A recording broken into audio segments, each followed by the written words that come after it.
respiratory diseases. So that also means transportation has to be a big part of the solution to the climate crisis and to air pollution. One of our best tools for doing that is public transit. Transit gets riders where they need to be, efficiently and affordably, with far less pollution than driving. And it's even good for drivers of cars, because it means less congestion and traffic on our roads. And transit is even better when it's clean transit, with modern electric buses that don't pollute at all. We often talk about the costs of failure on climate, and for good reason, but we should also celebrate what Americans stand to gain through our transformation to a cleaner transportation system. For example, we're talking about a lot of good jobs with the choice to join a union, building, maintaining, and operating the electric transit buses of the future. And for the first time in this program, we have dedicated funding for training to make sure that the skilled operators and the mechanics working on diesel buses today are ready to be the electric transit workforce of tomorrow. And these electric buses must be built in America, something that will create a lot of good-paying manufacturing jobs across the country. Clean transportation can bring significant cost savings for the American people as well. Last month, we announced a $5 billion investment to build out a nationwide electric vehicle charging network so that people from rural to suburban to urban communities can all benefit from the gas savings of driving an EV.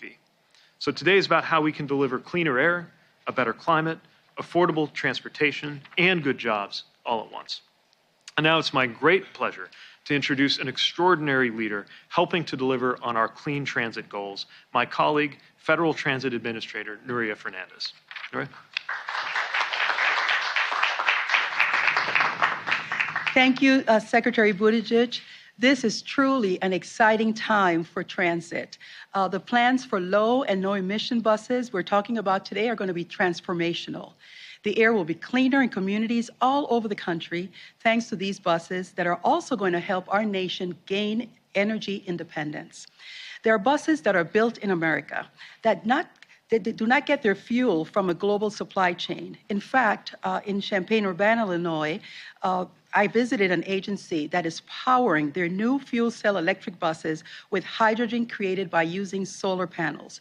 The air is going to be cleaner thanks to fuel created in their own community.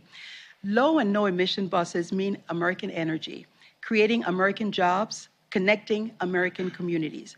For those communities, it's going to mean bluer skies through less pollution and cleaner air to breathe for our children, our families, neighbors, painting our entire country a clean shade of green.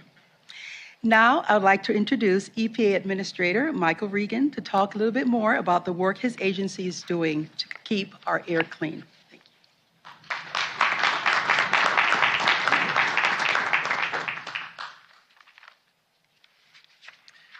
Well, thank you, Administrator Fernandez, and thank you for your partnership, you and Secretary Buttigieg, and for both of your leadership. It's an honor to be here today alongside Vice President Harris, whose leadership on clean and equitable transportation is long-standing. Under President Biden and Vice President Harris's leadership, we're pressing the accelerator to reach a zero-emissions future sooner than most people thought. EPA's two announcements today are about seizing the opportunity that technology presents and driving towards a cleaner, healthier, more just future for all of our children. The first of these is EPA's Clean Truck proposal. 72 million people are estimated to live near truck freight routes in America, and they're more likely people of color and those with lower income.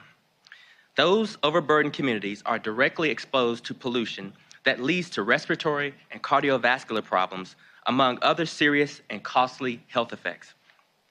As directed by President Biden's executive order, EPA is proposing new, ambitious standards to significantly reduce emissions from smog and soot-forming nitrogen oxides from heavy-duty gasoline and diesel engines used on the nation's roads and highways. This will ensure that the portions of the heavy-duty fleet that continue to rely on the internal combustion engine during the transition to cleaner alternatives will deliver much-needed protections to our most vulnerable communities. These emission standards would do that by cutting nitrogen oxide emissions from trucks by as much as 60% in 2045 and by strengthening greenhouse gas standards for the model year 2027, resulting in widespread air quality improvements across the country, especially in areas already overburdened by air pollution from diesel engines. This proposed rule would ensure that the heavy-duty vehicles and engines that drive American commerce and connect people all across the country are as clean as possible while charting to advance zero-emission vehicles in the heavy-duty fleet. The benefits of this action would exceed its cost by billions of dollars, with the B, billions, saving lives, reducing emergency room visits, and preventing days of school and work lost to illness. And we've designed these ambitious standards so that they are feasible for the trucking industry after giving appropriate consideration to cost and other factors. But this is only the first step in EPA's three-part plan to get us to that zero-emission freight sector more rapidly. The next piece of the Clean Trucks Plan will reduce air and climate pollution from medium-duty vehicles, and the third will establish new and significantly stronger greenhouse gas standards for heavy-duty vehicles beginning as soon as model year 2030. We're taking this three-step approach because the freight and trucking sector is broad and complex, and because we cannot afford the health, environmental injustice, and climate consequences of waiting for every single segment to transition to zero-emission technology on its own. I'm also excited to tell you about our work to help clean up the nation's school bus fleet and protect the 25 million children in the United States who ride the school bus to and from school every day. Work for them. And Madam Vice President, I know this is an issue that has been long close to your heart. So today, I'm proud to announce $17 million in clean school bus grants to school districts all across the country. This includes $7 million of the American Rescue Plan funds, dedicated to reaching school districts in underserved communities and in tribal lands to help them purchase electric school buses and charging equipment. This round of school bus grants is just the beginning. And I say that because there's an unprecedented $5 billion, with a B, investment on the way for clean and zero-emission school buses from the bipartisan infrastructure law. This investment will transform how millions of children get to school each and every day. It will clean the air we breathe, protect public health, and tackle the climate crisis. I have a former teacher cheering out there in the crowd, current Congresswoman. These grants will help build a better America by sending a strong signal to industry and communities that low and zero emission vehicles, well, they are the future. So that's what I mean by hitting the accelerator and protecting our health and our environment all at the same time. Folks, this is a historic moment for the transportation sector. And for EPA's part, we are excited. Today's Clean Trucks proposal and clean school bus grants are just the first steps on the route to a zero emissions future. Thank you. And now I have the honor of introducing bus driver extraordinaire, Mr. St. Francis.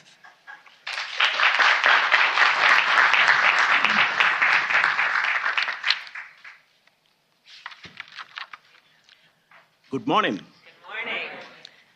Thank you, EP Administrator Reagan, for the welcome. I'm thrilled to be here today. I am Mark J. St. Firman, a R8CP dev and DC circulator professional bus operator here in Washington, D.C. I started working at the DC circulator in June 2005 when the service first began. Over the last 17 years, I have enjoyed transporting passengers to their destinations safely. I have met many people from all walks of life and driven thousands of miles across every part of our beautiful city. I started my career driving diesel buses, but as Mayor Muriel Bowser and the District Department of Transportation have worked to make our transportation network greener, I recently began driving an electric bus. Since making the transition, I have noticed a huge improvement in the experience, not only for me as a driver, but also for the passengers. Electric buses are more fuel efficient, better for the environment, and more comfortable for riders and drivers. The DC Circulator electric fleet offers electrical outlets and wireless internet access, while continuing our tradition of providing safe, reliable service for residents and visitors of the District of Columbia.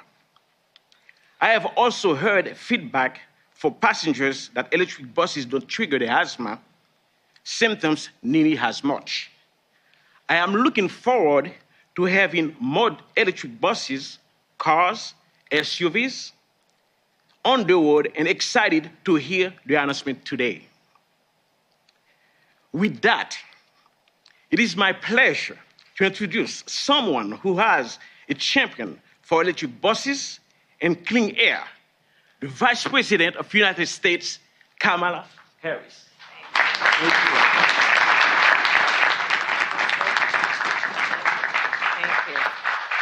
Thank you. Thank you, Mark, for that incredible introduction, but also for your incredible dedication to public service. The people of Washington, D.C. and our nation, thank you for your dedication. Well, good morning, everyone. Good morning. Today, we are joined by many leaders, dedicated, who have always been dedicated, I know you all, to improving the health and the well-being of all our communities. Secretary of Transportation, Pete Buttigieg, thank you for your leadership. Administrator of our Environmental Protection Agency, Michael Regan, thank you for your leadership. These two guys joined me yesterday. We were in Selma talking about the connection between these issues and what it means to fight for social justice and equality. Administrator of our Federal Transit Administration, Nuria Fernandez, thank you for your leadership. And to the members of Congress who are here, I see you when you are walking the halls of our Capitol, when you are there where the cameras are on and where the cameras are off, and you're always fighting for these issues and for the people of our nation. So I want to thank you all for being here this morning. And to our labor leaders and our community leaders, our environmental leaders, thank you all, because this truly is about a group effort. So it is a special pleasure, in particular, to be together this week, the one-year anniversary of the passage of the American Rescue Plan. And thank you, of course, to Gene Sperling, our American Rescue Plan coordinator, and Mitch Landrieu, our administration's infrastructure coordinator, who have done so much on behalf of our nation to make what we did in the halls of Congress hit the streets of America. And that's what it's all about. So I'll begin with a short story. When I was Attorney General of California, I heard about a town called Mira Loma. And this town had some of the worst air pollution in the state. And I'd been hearing stories about the grandmothers and the grandfathers in particular, asking, shouting, pleading, will someone pay attention to what is happening in our community? They were demanding action. And this is a town of folks who work hard. They work hard. They are growing their families. It was a town where a lot of the folks were monolingual Spanish speaking, but were so dedicated and were so dedicated to their community. So I went there. I went to go visit with them and to listen to them and to stand with them. And Mira Loma is a community not unlike communities around our nation. Hardworking folks, working hard jobs, just expecting, asking, righteously requiring that they be seen, that they be heard, and that their needs be taken seriously. And folks who are living in neighborhoods and communities across our country where they are in close proximity to large shipping warehouses or major highways. In Mira Loma, every day, heavy-duty trucks made more than 15,000 trips to that town's main roads, bringing with them, of course, soot and exhaust, and the air turned toxic. The first time I went to Mira Loma, you could taste the metal in the air. My eyes burned. The toxicity in the air was that thick. And studies, in fact, had shown, university studies had shown, that children from Mira Loma were suffering from some of the poorest lung development of any communities in our state. People there told me that family members, relatives, friends were suffering from high rates of cancer, asthma, and heart disease. And again, the fact is, there are many myeloma all over our country. Communities that have been left out and left behind, and where pollution from heavy-duty trucks and buses has made the air poisonous to breathe. And this pollution is also, of course, accelerating the climate crisis, threatening the future not just of our communities, but of the entire world. And this is not how it has to be. Imagine a future, the freight trucks that deliver bread and milk to our grocery store shelves, and the buses that take children to school and parents to work. Imagine all the heavy-duty vehicles that keep our supply lines strong and allow our economy to grow. Imagine that they produced zero emissions.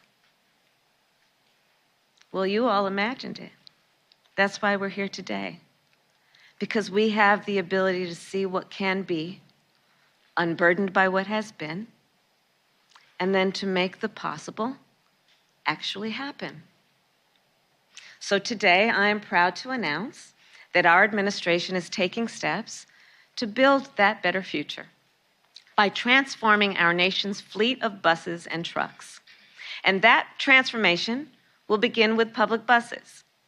This year, our Department of Transportation will make available nearly $1.5 billion, yes, Administrator Regan, with a B,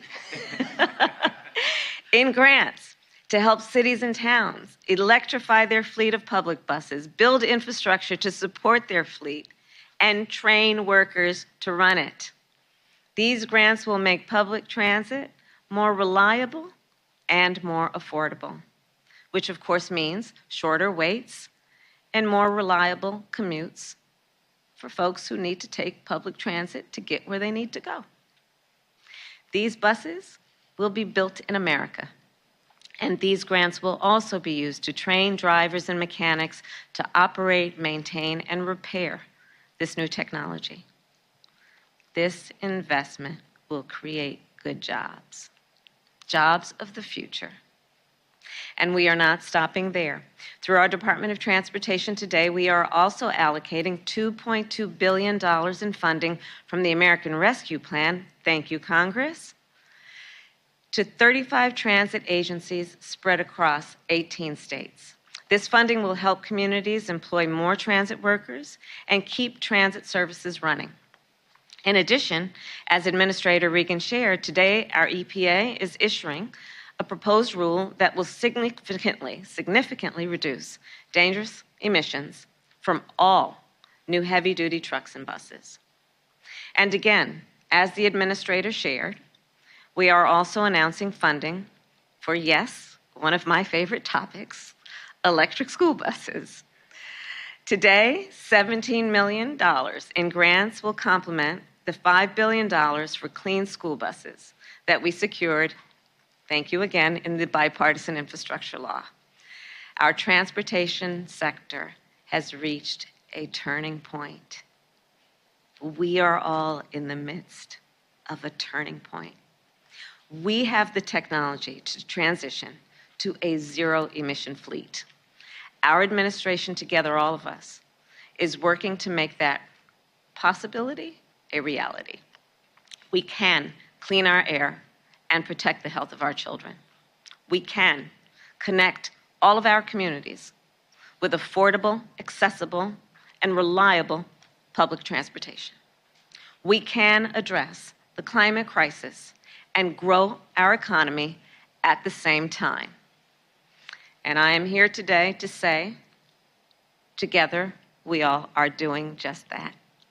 With the help of the American people, we are building a better future for all who call our dear country home.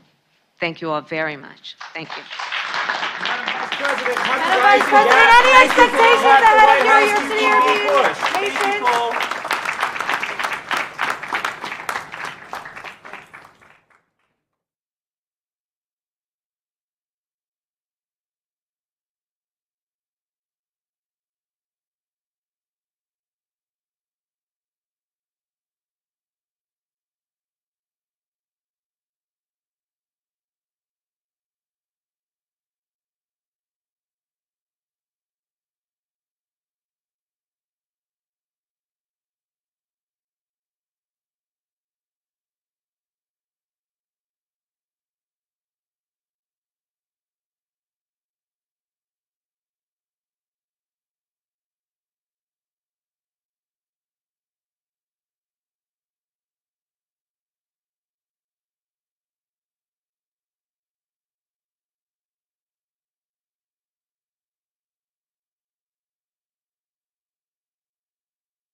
Good morning, everyone. Happy Monday, March 7th. Thanks for those of you who were tuning in a little bit early today to hear Vice President Kamala Harris's remarks on the bipartisan infrastructure law and about transportation. We also heard from Transportation Secretary Pete Buttigieg. But if you weren't tuning in, don't worry, you didn't miss a whole bunch. We are now going to get to the meat of News 3 now on this beautiful Monday. It's a little chilly and dark and gray outside, but that's okay. We're going to make the most of it anyway. The weather is going to be all over the place this week. I'm sure you got a hint of that yesterday when it was like 82 degrees out, and then waking up this morning and having to throw on a big jacket and use your windshield wipers to drive to work. Well, welcome to Texas. If you don't like the weather, just wait 10 minutes because it'll be different. That's something that my mom always heard when she lived in Texas and then passed on to me, and it could not be more true. That has been my experience since I have lived in this great state of Texas. The weather is pretty unpredictable. Our KBTX meteorologists do a fabulous job of doing their very best to predict the weather, but wow, the weather changes so rapidly here. Make sure that you download that Pinpoint Weather app if you want the latest and greatest on all things news in the Brazos Valley. So with that, it's enough weather talk, small talk for this Monday morning. We've got a lot of headlines to get through, So bear with me. It is Monday, which means everything that happened from Friday when I left you all the way through the weekend, all the way through this morning, all of that. We got to talk about it. All right, here we go. First and foremost, we're going to go across the sea to our international news. Russian news agencies are reporting that Moscow has agreed to a new ceasefire around several Ukrainian cities as of this morning. Now, it's reportedly to allow for humanitarian corridors. It's unclear yet whether that's actually happening. All this while it's become harder for civilians to flee the danger. Russian troops are increasing their bombings of major cities. They're getting closer to reaching Kyiv. UN officials say more than 1.5 million people have fled Ukraine as Russia continues its invasion. The Ukrainian president is now pleading with the U.S., with Poland and other allies to give Ukraine more warplanes to help fight the Russian invaders. But Moscow has warned that any country hosting Ukrainian combat aircraft could be viewed as a party to the conflict. Weijia Zhang is at the White House. Ukrainian President Volodymyr Zelensky made a passionate plea directly to U.S. senators on a Zoom call over the weekend, making a case for America to stop purchasing Russian oil and to supply military planes and support. He said Ukrainian jets were destroyed on the first day of the invasion.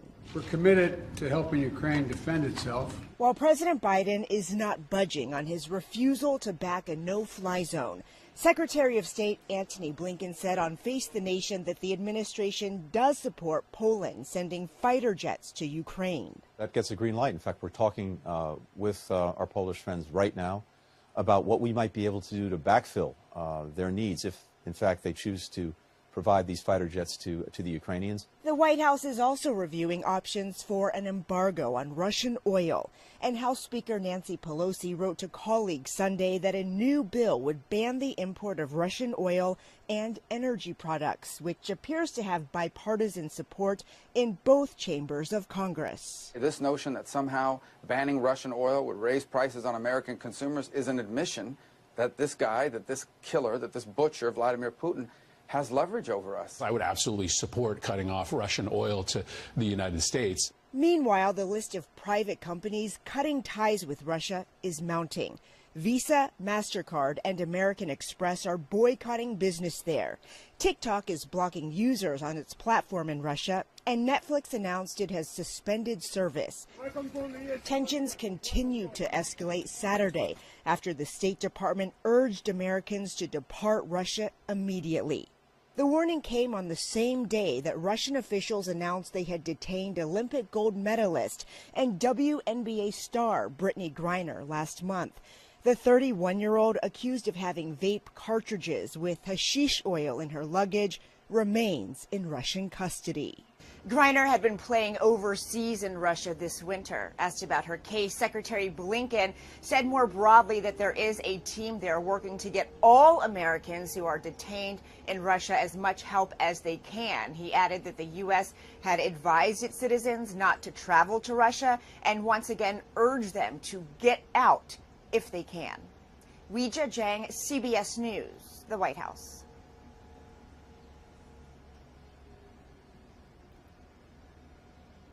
Well, meanwhile, on Capitol Hill, there's growing momentum to ban Russian oil and natural gas from coming into the United States. The idea is to further cripple Russia's economy. That's as gas prices across the country continue to climb, now topping $4 a gallon. Average California gas prices are the highest in the nation. Those prices rose to $5.29 yesterday. Over the last 3 days, gas prices have soared 28 cents. It's 46 cents since Russia first invaded the Ukraine. These are the largest increases since Hurricane Katrina devastated the oil and gas industry. The national average price for regular gas climbed to $4.01 a gallon yesterday. In Bryan College Station, the average is $3.68. And unfortunately, many experts warn that prices will rise even further, and not just for gas, but also for other essential goods. Carter Evans reports from Los Angeles. Drivers spent the weekend in long lines for cheaper gas in Southern California, where prices average more than $5 a gallon. I had to get here early for gas because it's this crazy out there. It's over $6. Nationally, gas prices are skyrocketing, averaging more than $4 a gallon. A typical driver is paying $16 more to fill up than this time last year. Russia's invasion of Ukraine putting pressure on global oil markets is partly to blame. When can we see gas prices actually start to decline? Realistically, it's going to be rough for the next 6 months. UCLA senior economist Leo Feller says the war in Ukraine is impacting its exports and Russia's. We're seeing big supply shocks, right? We're seeing oil prices go up. We're seeing wheat prices go up. Ukraine is the breadbasket of Europe, right? So there is a lot of concern that this is going to make an inflationary problem even worse. Russia and Ukraine supplied nearly a third of the world's wheat last year, and since the invasion, exports have come to a standstill, meaning shoppers could see a rise in prices for items like cereal and bread and even meat, since some farmers rely on wheat to feed livestock. How long is this going to last? It's going to last as long as a war between Russia and Ukraine lasts, and until we're able to ramp up production in the U.S., the demand is there. By the end of the week, we could see the national average for a gallon of gas shatter the all-time record high of $4.11 a gallon. But with oil prices close to $100 a barrel, U.S. producers will start ramping up production soon. It usually takes, though, about 6 months to get that oil into the pipeline. Carter Evans, CBS News, Los Angeles.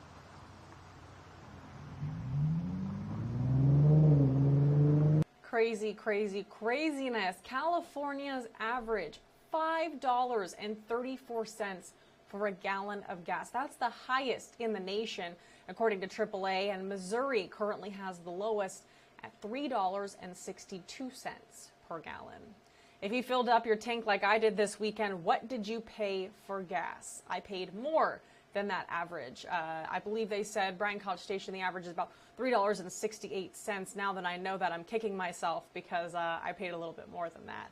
And yeah, that hurt. And I'm from California, where I know the gas prices are the highest in the nation. So taking into account the fact that I do know how much Californians are paying, I'm like, oh, all right, is it that bad? But I'm a Texan now, and yeah, it's that bad.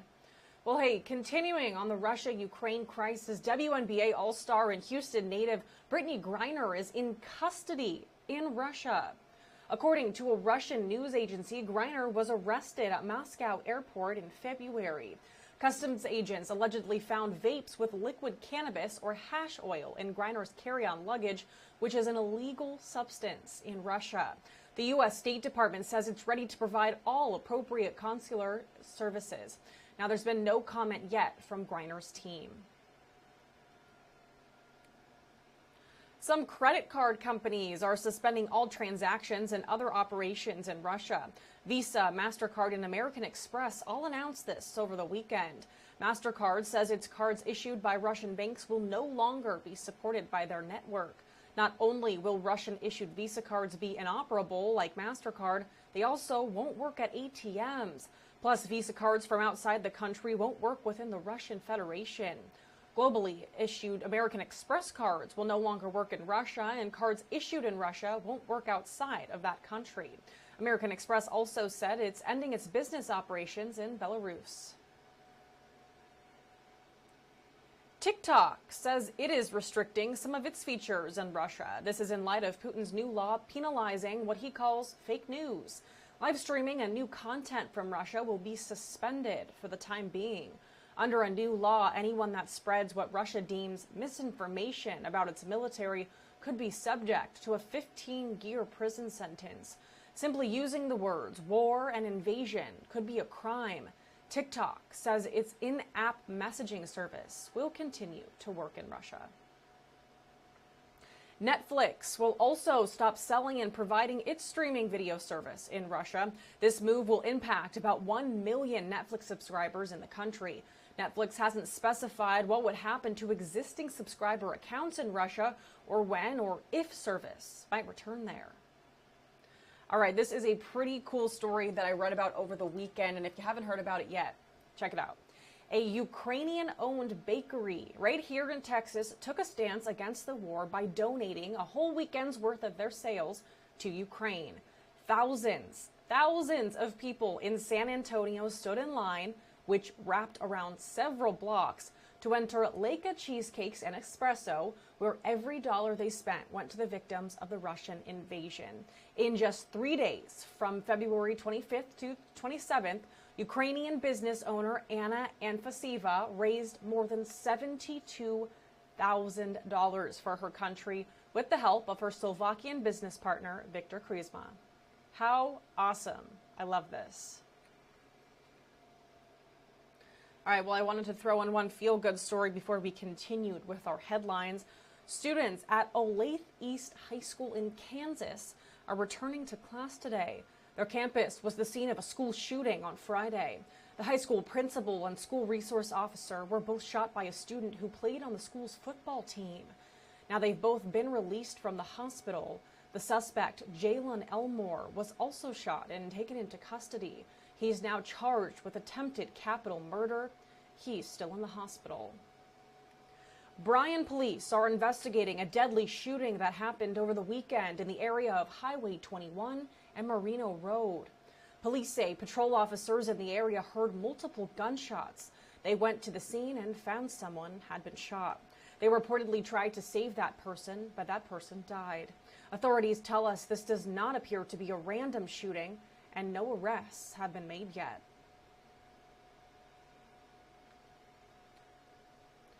In April of 2021, a gunman opened fire on his coworkers at Kentmore Cabinets here in Bryan. Timothy Smith was killed that day. News 3's Carla Castillo sat down with Smith's wife, Skyla, as she remembers her husband and introduces us to their baby girl. He was just torn from us. I feel like I was robbed of my future. Robbed. A Bryan woman says she is still trying to process a horrible day that left her without the love of her life. Skyla Smith's husband, Tim, was killed in the mass shooting at Kentmore Cabinets last April. They had just celebrated their second wedding anniversary, and shortly before his death, they learned their longtime prayer had been answered. Tim sought me out. We hung out a few times. Skyla Smith admits she didn't initially say yes when her future husband, Tim, asked her out on a date. When she finally accepted, we hit it off and started spending a lot of time together. They met in Tyler through a mutual friend. Skyla says she was drawn by Tim's good looks and the fact that he could talk to anyone. I often say he was beautiful inside and out. He just had the biggest heart for people. In November of 2015, they moved to Bryan to be closer to her family. He uprooted his life and wanted to start over in a different town. The couple got married on February 18th, 2019, vowing in sickness and in health, till death do them part. She had no idea their forever would end so fast. I don't even know how I can put into words because I'm still sometimes just like, wow. Skyla is still trying to make sense of what happened on April 8th, 2021. Tim had just been at home for lunch that day. And I remember texting him like at 2 o'clock. I said, hey, you left your gloves. You probably already noticed. And he goes, yeah, I know. I love you. Those were their last words. By 2:30 that afternoon, Bryan police were called to Tim's workplace for a shooting. My mom told me, she said, hey, there had been a shooting at Stone City, and we don't know if it's, you know, where Tim works, but you need to start calling him. I must have called him 100 times, texted him several times. Still wasn't, you know, still, it's like, you know, maybe not. She left work and went to the hospital, hoping Tim was okay, that at worst he was injured but alive. I feel sick when I think about that day.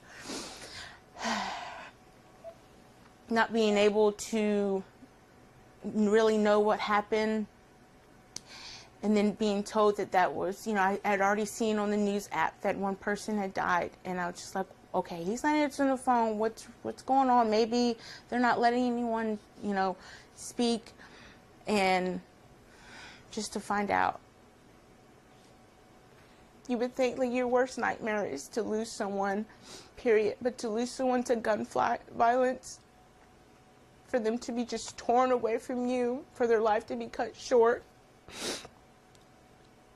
it's such a traumatic thing to go through. It's so permanent to not be able to say goodbye. Skyla didn't only lose her husband that day. Their unborn daughter lost her dad. The couple had just learned about Skyla's pregnancy 2 weeks before Tim's death. Those were the happiest 2 weeks of our life together. We tried for 4 years. We planned for her, and we specifically prayed for a little girl. And from that moment, he's like, that's our baby girl in there, and he was calling her Sweet Pea. Several weeks later, she learned she was carrying Tim's baby girl, Sailor Rain Jackson Smith.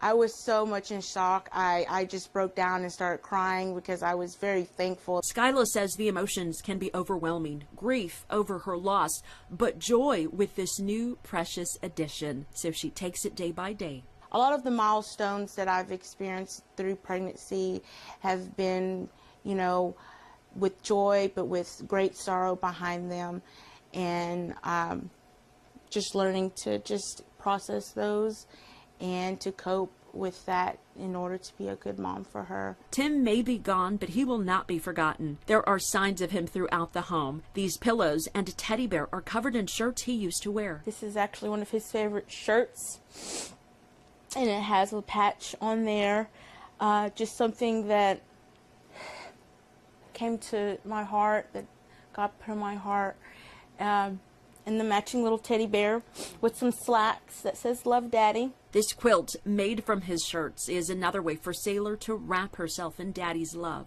I have pictures of him in the shirts that she can actually see, you know, like, okay, this wasn't my daddy's shirt. This is, you know, he was eating ice cream in this shirt, and I can tell her stories and memories of that day. Some days are better than others. My baby has to grow up never meeting her dad. She'll never know her daddy.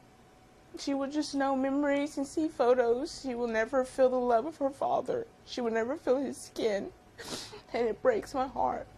God and Sailor now give Skyla strength as she moves forward, and she's grateful she has a little piece of Tim forever. I'm just so thankful that, you know, in those last 2 weeks of his life, that he was truly, truly happy, and that God answered our prayers, and he went home to meet Jesus, you know, and thanking Jesus for his little baby girl. Skyla and leaders with Kentmore Cabinets have told me they are working on a memorial tribute to Tim. It's expected to be ready as part of a special ceremony on April 8th to honor him as they mark 1 year since that tragic day.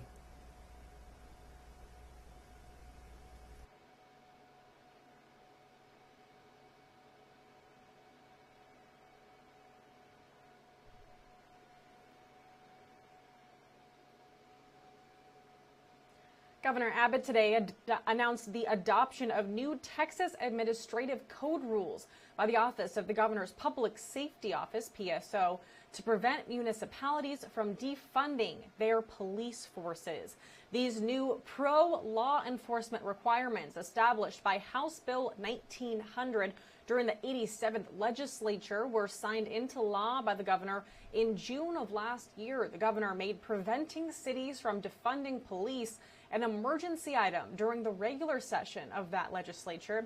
Under House Bill 1900, if the governor's PSO determines a city has defunded its police department, the city will be subject to tax rate limitations, lose access to certain tax revenues, and be subject to other budgetary requirements and limitations.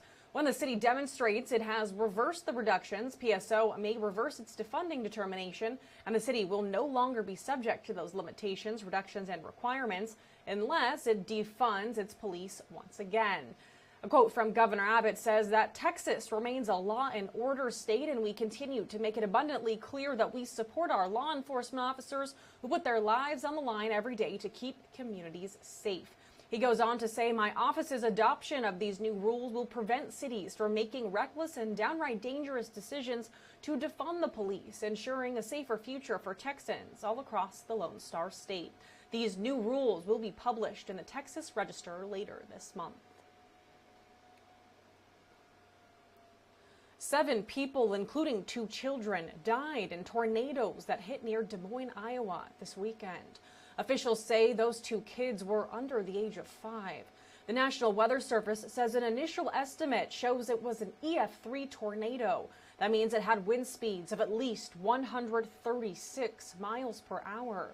They also say the tornado was on the ground for more than 16 miles. The severe weather damaged several homes, power lines, and trees.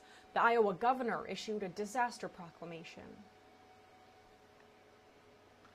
Like I said, crazy weather here as well. We're not expecting any tornadoes, but just make sure that you keep that pinpoint weather app handy and be tuning in to KBTX to hear the latest from Chief Meteorologist Shel Winkley, from Max Crawford, and from Mia Montgomery as they try to keep us up to date on all things weather in this crazy state that we are living in, where the weather changes like that. I know lots of rain on the way tomorrow, some cool temperatures, and then heating up a little bit, and then sunshine by the weekend. So it's going to be really crazy. Just make sure you're tuning in to get that full 10-day weather forecast.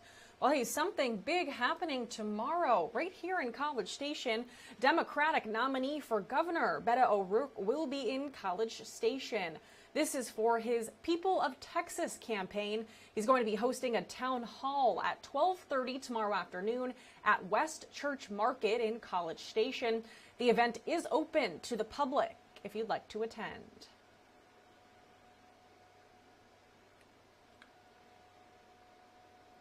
Calling all College Station residents, the city wants to hear from you. There's an open house tonight at City Hall to get the public's opinion on dozens of potential projects. The city has a total of 33 projects in mind. The ones that are most popular will likely be selected for a city bond proposition in the November election.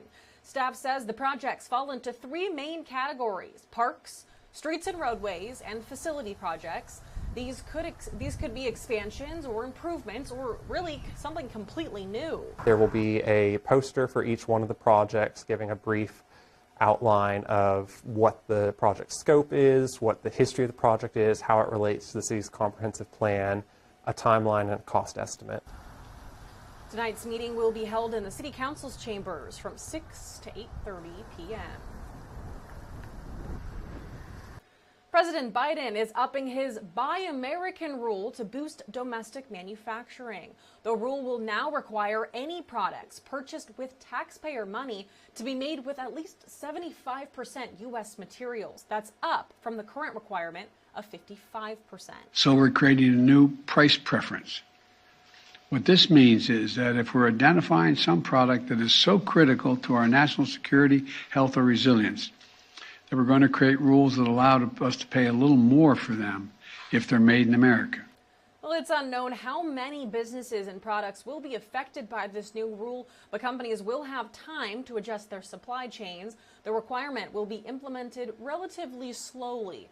This October, it'll go up to 60% and then to 75% by 2029. Lower cost insulin may be headed to the U.S. thanks to one nonprofit drug maker. Check this out. Civica RX says it plans to make and sell insulin for $30 a vial or less. That's about 10 times cheaper than some name brand products. President Biden called for a price cap on insulin in his State of the Union address. Well, if approved, Civica could start selling insulin as early as 2024. The House Sergeant at Arms is issuing an emergency declaration for Capitol Police officers in response to trucker convoys in the D.C. area. There's concern that so-called People's Convoy could muck up Washington traffic so much that officers won't be able to get to the Capitol building. An armada of truckers and supporters circled the D.C. Beltway yesterday for 4 hours to protest pandemic restrictions. The convoy of trucks, cars, and SUVs traveled in a deliberately slow-moving formation. The hundreds of vehicles stretched about 30 miles. Organizers of the convoy says their goal is to be a, quote, huge pain. The global death toll for COVID-19 reached 6 million today. That's according to Johns Hopkins University. This comes just 4 months after the world reached 5 million deaths. The U.S. has reported the highest number of deaths with more than 958,000. That's followed by Brazil, Russia, and Mexico. Experts say based on CDC data, the U.S. may be in for a near normal spring and summer, and say the move from pandemic to endemic appears to be accelerating. And what is just as important as your physical health? Your mental health. It has been a stressful, you could say that, couple of years for many Americans. And that has a lot of people thinking more about their mental health and looking for some help. Well, now some big chains are offering therapy in a place that might surprise you. Bradley Blackburn reports. Shakira Teagle faced a fork in the road a few months ago. The 29-year-old newlywed felt real stress from the pandemic and decided she needed help. It's not always easy to, just talk to the ones around you because we're all kind of like going through the same thing. She started researching therapy options, but never expected to find it here, inside her local pharmacy. Were you surprised to find this at CVS? Yes, for sure. You walk into CVS and get some medicine, some soap, some toothpaste. You never think, hey, let me walk to the back and go schedule a therapy session. CVS has hired licensed therapists like Luz Gomez Caceres in dozens of stores. She says in this setting, she's able to reach patients who might not feel comfortable in a traditional office. It's the same service that you get.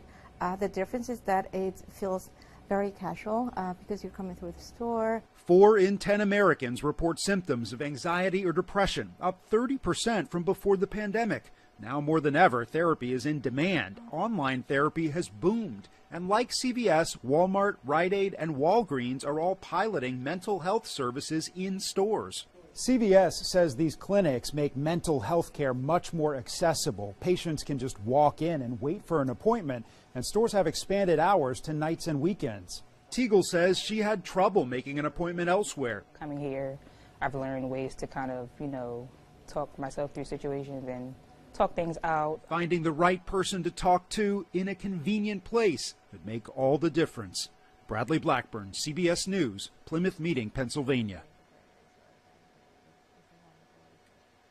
Surveys show that people often have trouble finding a therapist who accepts insurance, but CVS and those other big chains work with several different insurance plans.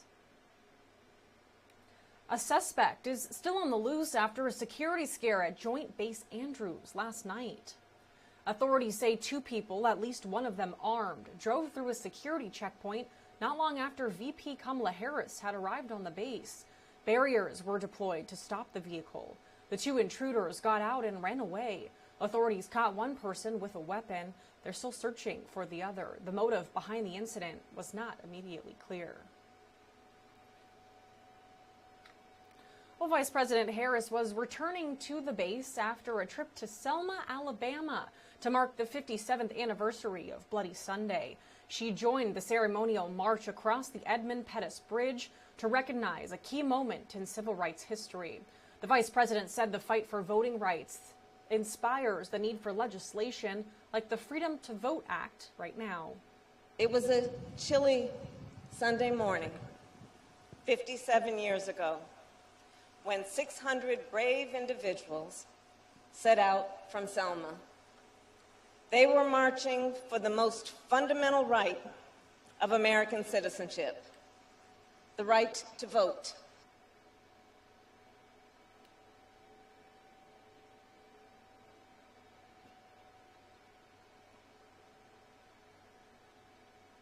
Harris was critical of legislators in Republican-led states that passed laws after the 2020 election that make it more difficult for people to vote. She also called for a renewed push for Congress to pass the John Lewis Voting Rights Advancement Act. All right, here's one more awesome story. And if you haven't seen this one yet, this is a really, really good one. All right, check this out. What began as an independent study project for college student Brandon Harris turned into a successful effort to help his close childhood friend get released from prison 12 years before his sentence was over. Surah Sona, he's 23, and he'd been serving a 14-year prison sentence when he received a letter from his friend. The two grew up playing video games and eating lunch together in elementary and middle school, but Sona's and Harris's lives began to diverge when they went to separate high schools. Eventually, Harris landed a scholarship to Davidson College, where he's now a senior, while Sona had a few brushes with the law until he was sentenced to prison for first-degree burglary. Well, the two reconnected when Harris found himself back at home when the pandemic shut down his college campus 2 years ago. When he learned that his friend Sona was incarcerated, he decided to reach out to him. Meanwhile, Harris had taken on an independent study project called Telling Stories of the Ignored and Forgotten. Now, he aimed to interview 6 different people, but the project pivoted when he focused his work on telling Sona's story and the elements that led to his incarceration. Sona was the story of a boy who grew up in poverty, experiencing housing instability, hunger, wore the same clothes to school for days, and often lived without electricity. While the children's homes were 2 miles apart in Annapolis, Maryland, they lived in completely different worlds. Harris used to invite Sona over to spend the night at his house in a middle-class neighborhood where they would eat pizza, watch TV. When Sona would visit Harris's house, Sona left behind a housing project where, even as a child, he said he remembers watching a man die after being shot and beaten. When Harris went to a private high school, the two remained friends, but their lives were changing. Harris started a nonprofit mentoring group. He was a varsity athlete and became deeply involved with student government. When Harris tried to get his friend Sona involved in his nonprofit group, he attended a few meetings, but said he was already too deep in the streets. When it was time for Harris to present his final project via Zoom, more than 450 people from around the world attended the presentation in April of last year. A couple of Sona's former teachers attended, and another childhood friend chimed in during the call to say, "We love you, Surah." Now, the support also prompted Surah Sona's attorney, Keith Shostak, who had already filed a motion to have his sentence reconsidered, to ask the judge for that hearing. On February 8th of this year, 12 years before his sentence was up, Harris was defending his friend in court before a judge. Within hours, Sona walked out of that institution in Maryland. Harris was outside waiting for him. Just 4 days after his release, Sona turned 23. He's been living at his mom's house. He's studying to take the GED test, and he wants to intern with a friend who's a professional photographer, and then he plans to go to college. Meanwhile, Harris, who was planning to go to medical school, has now switched his dreams, and he's going to be going to law school this fall after he graduates from Davidson in May. Sona's lawyer said he knows Harris's project influenced the judge, but that decision is dependent on other circumstances as well. What's most important is the transformation that was witnessed in Sona. His lawyer said, "I think Brandon, more than anyone or anything else in his life, opened Surah's eyes, and Surah realized he could be the person he wanted to be." If that is not the coolest story you have heard on this Monday, then please let me know. I want to hear your cool story because I love that story. Incredible. When I saw it, it was like, I need to share this with everyone who will listen. So awesome. All right, let's talk a little bit about the NFL. The NFL can no longer use race norms when evaluating players for brain injuries. A federal judge approved the changes to the NFL's concussion agreement settlement. Race norms assumed players being evaluated for neurocognitive impairment started with worse cognitive function if they're black. It comes after 2 black retired players sued the NFL for discrimination.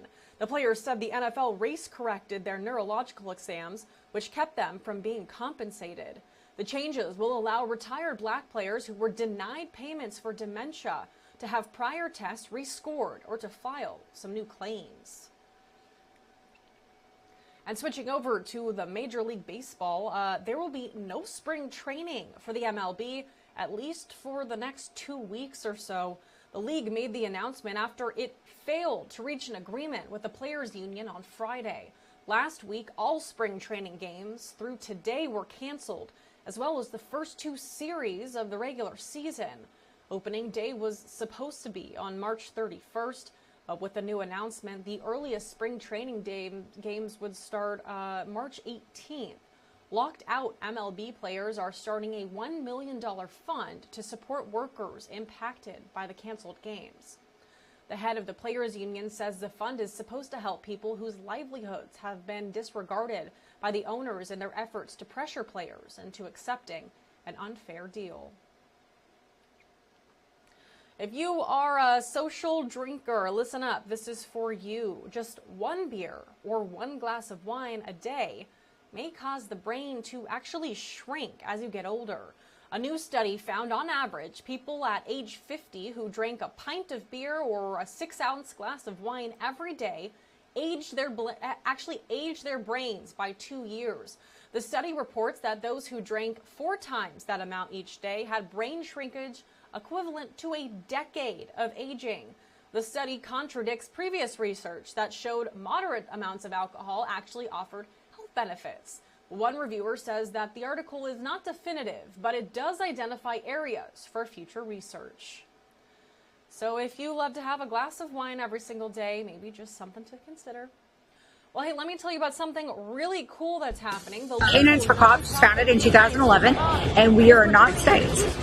This is our 4th year of competition here at the Houston Rodeo, and it is so much fun. The crowd gets into it. Canines for Cops provides the dogs for so many. Most of us would not have the opportunity without Canines for Cops to become canine handlers. I just can't thank Canines for Cops enough for giving us this dog. He's already had about 5 captures just in our short time. Pretty much whenever we're on the streets, we always have the confidence to know that no matter what happens, Odin's going to be there for us and he's going to help us catch what we need to catch. So Canines for Cops. Some good news, theater lovers. The Queen Theater downtown Bryan will reopen, yay, on March 17th. The new Batman movie will be the first film on the big screen when the theater reopens. Remember, that theater has been closed for months and months as they've been working on renovations, and that was following a long closure during the pandemic. New technology and expanded food options will also be available to guests during the reopening. And hey, how many of you were downtown Bryan on Friday night for First Friday? Raise your hand. I saw a lot of you out there, and I loved how many of you came up to say hello to me. That was awesome. I love seeing you guys and meeting you guys in person. As a digital anchor, it's a little hard for me to meet y'all in person because I'm in here. But when I do get a chance to go out into the community, please, if you see me, say hello. I want to meet you. I want to be your friend.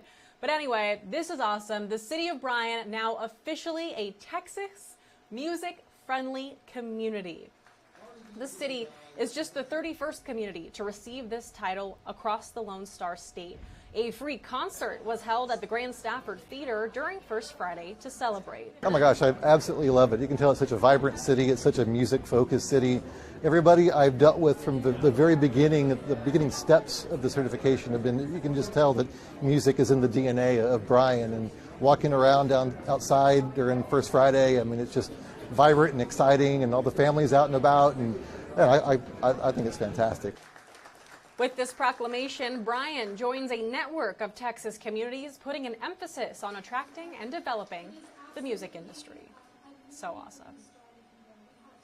If you're looking to get Disney Plus, but you're hoping to save some cash, an ad-supported tier is actually in the works. So, It'll be one of the subscription options for Disney Plus later this year. An exact date or what the price and package will look like are still TBD, but Disney said that it sees the ad tier as a building block in the company's goal of reaching at least 230 million long-term subscribers over the next 2 years.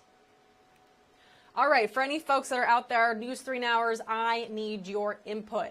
If you could only choose 1 or 2 subscriptions for streaming services, which ones would you choose? You literally cannot. You have to choose only 1 or 2 of them. Which ones are you going with? HBO Max, YouTube TV, Apple TV, Netflix, Hulu, Disney Plus. I know I'm missing some. Showtime. There's a whole bunch of them. Which ones are you choosing? This is a crucial question, and I need you to answer it for me. You have to answer. I don't know which one I would choose, so I'm not going to answer, but you guys have to answer. All right, sweet story alert. Check this out. A stuffed animal that was lost during a trip across the country has now been reunited with its owner. The Carey family was taking a trip to Wisconsin this past Christmas when they misplaced a stuffed puppy dog. 3-year-old Archie had just been given the stuffed animal named Puppy Elf for Christmas. He brought it along on the trip, but Puppy Elf got lost somewhere in the airport after they landed in Milwaukee. The airport shared a photo of Puppy Elf on their Facebook page, and Archie's dad saw the post. Archie and Puppy Elf are now home together and making up for lost time. I love that. It's amazing. All right, the latest TikTok trend is putting men and women of law enforcement on the road to viral and musical stardom. Jeremy Roth has more.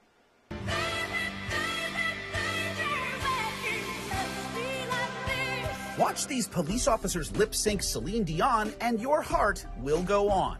Uniformed public servants are getting in on the latest TikTok tune trend called the Baby Baby Baby Challenge. Crooning cops from Connecticut and Oregon got in on the viral fun, doing their best Dion to the 96 hit, It's All Coming Back to Me Now. Many police departments are using social media music challenges to connect with their communities, highlighting a lighter side of law enforcement life. The videos show that when they aren't protecting and serving, just like everyone else, they tick, they talk, and they too get funky. A priceless discovery was recently made at the bottom of Lake Superior. A 130-year-old shipwreck was found 35 miles off Deer Park, Michigan. The Atlanta sank in 1891 and sat undiscovered until it was found in the summer of 2021. The Great Lakes Shipwreck Historical Society describes the find as wonderfully preserved and still beautiful. Well, it may not be truly priceless, but at a record sale price of $2.5 million, this rare Toyota just became the most valuable Japanese car ever sold at auction. Only 351 Toyota 2000 GTs were ever built, but this one is the rarest of the rare, a lone collaboration between Toyota and legendary race car designer Carroll Shelby. For Take a Look at This, I'm Jeremy Roth. All right, one more question for you. It's not about subscriptions to streaming services. It's about National Cereal Day. Today is National Cereal Day, and I've seen a ton of different outlets posting polls for which cereal is your all-time favorite. If you could only eat one kind of cereal for the rest of your life, your whole life, dry or with milk or in a cereal bar, you can only choose one forever. What cereal are you choosing? Let me know what you think on this National Cereal Day. All right, y'all. Well, we are going to take a break here in just a couple of minutes. But before we do that, let's just recap a couple of today's headlines for our folks who might just now be tuning in on their lunch break. Maybe they're able to just kind of catch the very end of this first half of News 3 Now right now. Of course, we're starting with a look at what's happening overseas. We heard this morning that Russian news agencies were reporting that Moscow agreed to a new ceasefire around several Ukrainian cities, reportedly to allow for humanitarian corridors. It's unclear yet whether that is actually happening. All of this while it becomes harder for civilians to flee the danger. Russian troops are increasing their bombings of major cities. They're getting closer to reaching Kyiv. UN officials say more than 1.5 million people have fled Ukraine as Russia continues its invasion. Ukrainian president is pleading with the U.S., Poland, and other allies to give Ukraine more warplanes to help fight the Russian invaders. But Moscow has warned that any country hosting Ukrainian combat aircraft could be viewed as a party to the conflict. Weijia Zhang is at the White House. Hi, guys. Ukrainian President Volodymyr Zelensky made a passionate plea directly to U.S. senators on a Zoom call over the weekend, making a case for America to stop purchasing Russian oil and to supply military planes and support. He said Ukrainian jets were destroyed on the first day of the invasion.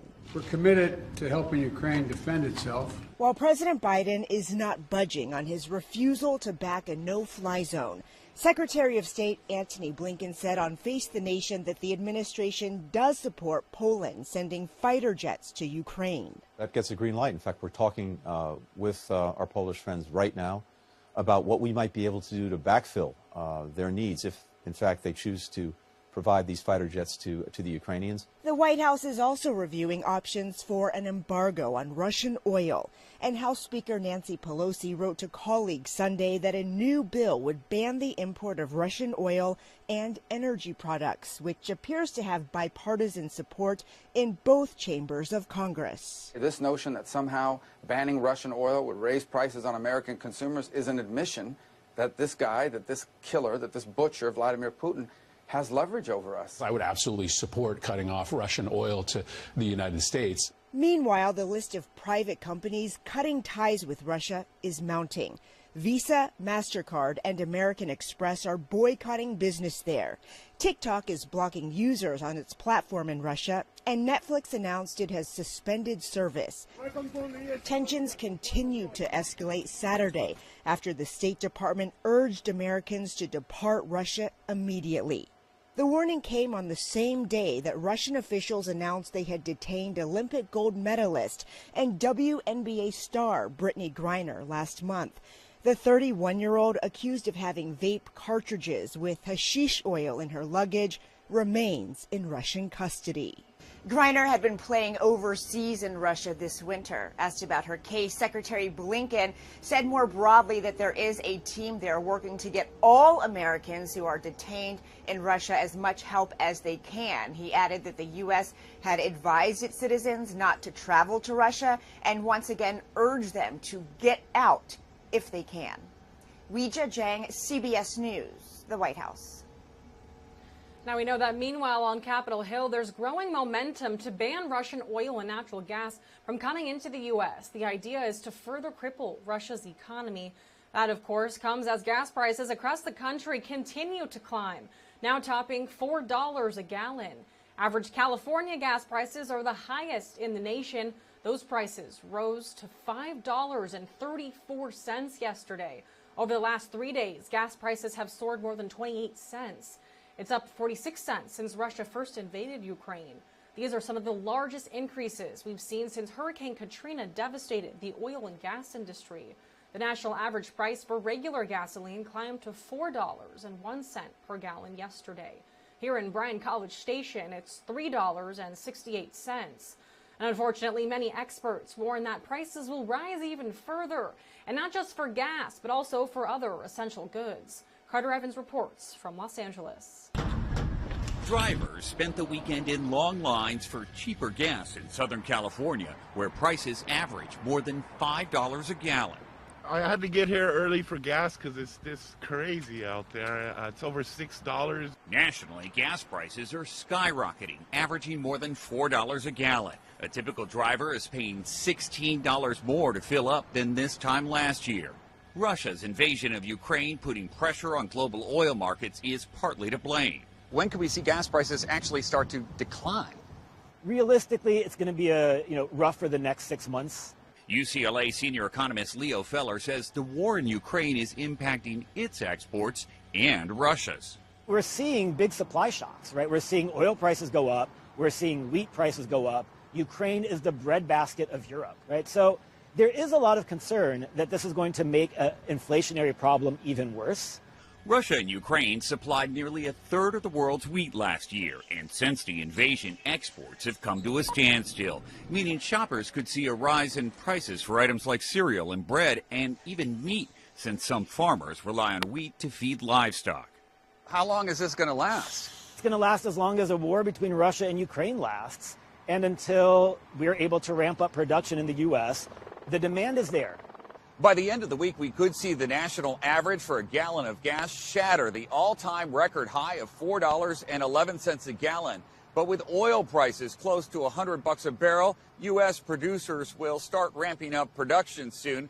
It usually takes, though, about 6 months to get that oil into the pipeline. Carter Evans, CBS News, Los Angeles. Governor Abbott today announced the adoption of new Texas Administrative Code rules by the Office of the Governor's Public Safety Office, the PSO, to prevent municipalities from defunding their police forces. So these new pro-law enforcement requirements that were established by House Bill 1900 were signed into law by the governor in June. The governor made preventing cities from defunding police an emergency item during this regular session of the 87th legislature. Under that bill, if the governor's PSO determines that a city has defunded its police department, the city will be subject to tax rate limitations, lose access to certain tax revenues, and be subject to other budgetary requirements and limitations. Then, if the city demonstrates that it's reversed the reductions, PSO may reverse its defunding determination, and then the city will no longer be subject to all of those harsher limitations. But basically, what the governor said is that Texas is a law and order state. He wants to continue to make it clear that we support our law enforcement officers who put their lives on the line every day to keep our communities safe. He says, my office's adoption of these new rules will prevent cities from making reckless and downright dangerous decisions to defund the police, ensuring a safer future for Texans across the Lone Star States. These new rules will be published in the Texas Register later this month. And again, telling you about one thing that's happening tomorrow that's open to the public. Democratic nominee for governor of Texas, Mr. Beto O'Rourke, is going to be in College Station tomorrow. He is hosting a town hall for his People of Texas campaign that will be happening at 12:30 tomorrow afternoon at West Church Market in College Station. And like I said, the event is open to the public if you'd like to attend. All they ask is that you scan that QR code to RSVP. And Aggies, if you'd like to attend, the first 100 students to arrive will receive a free Beto for Texas t-shirt. Also happening tonight, College Station residents, the city wants to hear from you. There is an open house tonight at City Hall to get the public's opinion on dozens of potential projects. The city has actually a total of 33 projects in mind. The ones that are most popular will likely be selected for a city bond proposition in the November election. Staff says the projects fall into three main categories: parks, streets and roadways, and facilities projects. These could be expansions or improvements, or really something completely new. So again, that is happening tonight in the City Council chambers from 6 to 8:30 p.m. College Station residents, that is for you.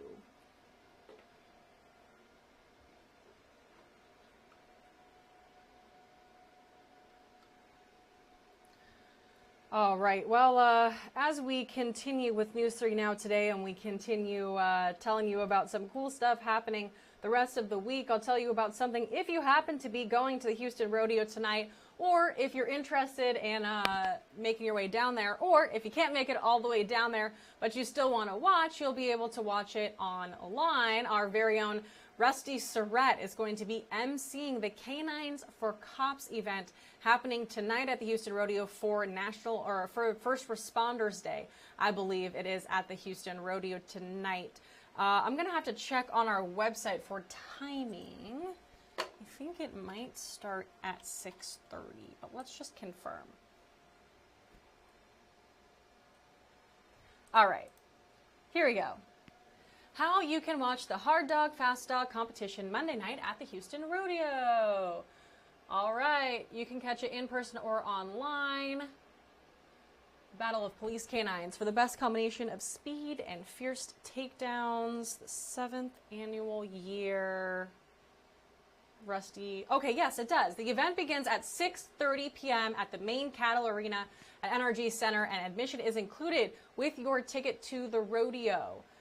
First responders obviously get completely free on First Responders Day. But yay, if you can't make it in person, you can watch the live stream on the organization's Facebook page. Canine for Cops right here happening tonight. Yay! It's a takeover. Mark Madness, canine handler and special guest taking over social media accounts today. Oh, how cool. Get an inside look at the Hard Dog, Fast Dog event. Take a tour through the largest rodeo in the world. Get up close and personal with active canines for a Q&A with Mark and so much more. Head over to their stories to set a reminder. Don't miss the full day of fun adventures Mark will take us on. So that is so cool. And like I said, Rusty is actually the one emceeing the event tonight at the Houston Rodeo.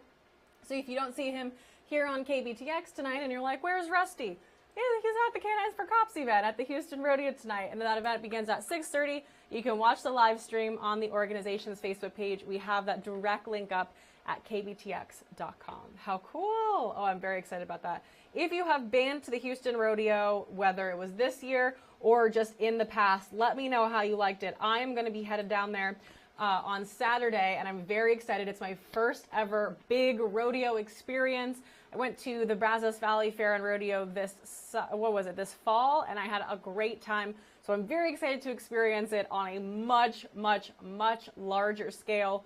I'm very excited. So if you have any tips and tricks, things that I have to see, things that I have to eat at the Houston Rodeo, let me know. I'm going on Saturday, and I'm very, very excited for that. Again, if you want to watch the Hard Dog, Fast Dog competition, which I kind of do, it's going to be up on Facebook, Canines for Cops Facebook page, and Rusty's going to be emceeing, so it could be a pretty cool event. I love that. All right, we are going to take a quick 30-minute break now, so go out, get some lunch, take some deep breaths, get your Monday off to a good start, maybe write down what you need to do in your planner with your next 30 minutes, and I'll see you right back here for the rest of News 3 Now at 12:30.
All right, y'all. Well, it's 12:30, which means we're back here on News 3 Now. But on this Monday, I don't have a whole lot left for you. Don't want to overwhelm y'all with the latest news anymore because Monday's already a little bit difficult as we start to, get back into gear. And I don't want to just bombard you with all of this negative news that's happening. So if you have a positive story that you want to share with me, send it to me through Facebook, Twitter, or send me an email, or just leave a comment here on News 3 Now. I go back and I look at the comments later on. If there's something exciting happening in the community, you have an event coming up that you want to promote, let me know about that as well. I have got a whole lot of stuff in the works for the rest of this week. I mean, like, a lot. Like, I'm about to make 5 or 6 phone calls as soon as we get done with the show today. Bring you all of that positive news here on News 3 Now throughout the rest of this week. Very exciting stuff. I'm not going to give anything away. Last thing I want to say is that if you want to watch the Hard Dog Fast Dog competition tonight at the Rodeo Houston, emceed by our very own Rusty Surratt, if you're not going to be able to make it down to Houston for First Responders Day, you can watch online. The Canines for Cops Facebook page is going to be live streaming this event starting at 6:30 tonight. So if that's something that you're interested in watching, you can definitely go ahead on Facebook and watch that live. That's all I've got for you today on this Monday, March 7th. As always, thanks for tuning in to News 3 Now. Hope you have a wonderful rest of your day and can't wait to bring you all of this amazing positive news that I'm about to hopefully be able to line up for us the rest of this week. Let's get our week started off on a good note, y'all, all right? Remember that you are loved, and I'm happy that you're here. See you tomorrow. Thank you for watching News 3. Local, trusted.